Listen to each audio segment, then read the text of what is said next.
चिपळूणमधील कोसळलेल्या पुलाचे गर्डर हटवण्याच्या कामाला सुरुवात झाली आहे। गर्डर हटवण्याच्या प्रक्रियेला 2 महिने लागण्याची शक्यता आहे। उड्डाणपुलाच्या दुसऱ्या बाजूचं काम सुरू करण्यासाठी केंद्राकडे प्रस्तावही पाठवण्यात आलाय। बहादूर शेख नाक्यावरच्या या पुलाचे लॉन्चरसह 25 गर्डर कोसळले होते आणि आता हे गर्डर हटवण्याचं काम सुरू झालंय।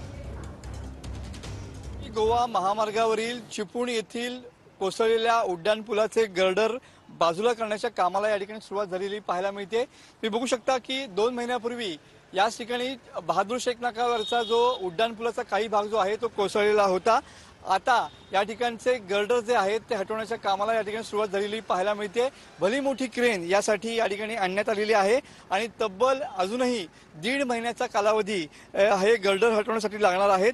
बहादूर शेख नाका येथील पुलाच्या जे लॉन्चर होते आणि त्याच्यासह 25 गर्डर चा काही भाग जो आहे तो कोसळलेला होता।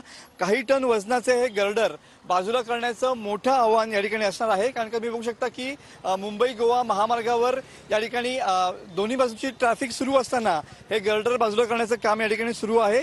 जवळपास 350 टन वजनाचा हा लॉन्चर आहे आणि जवळपास 950 टनाचे हे 15 गर्डर आहेत आणि त्याच पद्धतीनं यानंतर आता हे जे रखडलेलं उड्डाणपुलाचं काम आहे ते सुरू करायचं की नाही या संदर्भातला प्रस्ताव आता केंद्र सरकारकडे या ठिकाणी गेलेला पाहायला मिळतोय।